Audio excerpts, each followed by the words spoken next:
எவ்வளவு விஜேஸ் ஆர்ஜேஸ் ஜெயிலுக்கு போயிருக்காங்க. இவங்களால தான் ஆச்சு அது. நான் 100% சொல்லுவேன். இவங்க ஆரம்பிச்சு விட்டது தான் இதெல்லாம். இவங்க வந்து அடல்ட்ஸ் ஒன்லியா போய் பசங்க கிட்ட கேட்டா வந்து நான் வந்துட்டு செக்ஸ் எட் என்னன்னு சொன்னாங்களே, நான் வந்து எஜுகேஷன் இதுதான் கேட்கறேன். நீ கேட்ட அதை ஒருத்த வந்து எஜுகேஷன் இல்லாம கேட்டா ஜெயிலுக்கு போயிட்டு இவங்க வந்து கேமரா வச்சு பொண்ணு போய் தொட்டிட்டு எங்க பிராங்குங்க பாருவாக்கா பண்ணாங்கங்க இதுவும் பிராங்குங்க. உண்மையிலேயே உண்மையிலே ஒரு கேப் டிரைவர் பண்ணானா என்ன பண்ணுவீங்க? நீ பொய்யா தான் பண்ணாத ஒத்துக்கிறியா? இல்லங்க அது நான் ஆக்டிங் தாங்க ஒத்துக்கிறியா? கேவலமான ஆக்டிங். உங்களாம் எப்படி அன்பறிவுல கூப்பிட்டாங்களோ சத்தியமா தெரியல.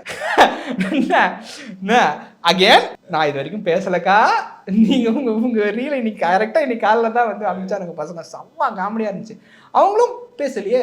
எத்தனை பேர் இன்ஃப்ளூயன்ஸ் பண்றாரு பெண்களை பத்தி எப்பவுமே தப்பா நம்ம பேசலாமா? முன்னாடியே சொன்ன மாதிரி பார்வதி அக்கா பேசுறாங்கன்னா மனசுல வன்மை இல்லாமலையா நம்ம 1-2 கண்டென்ட்டா அவங்கள்ட்ட போட்டிருக்கோம். நான் ஒரு காலத்துல வந்துட்டு லாக்ஸ்ல இது பண்ணதே அவங்களோட வீடியோஸ் எக்ஸ்போஸ் பண்ணி தானே.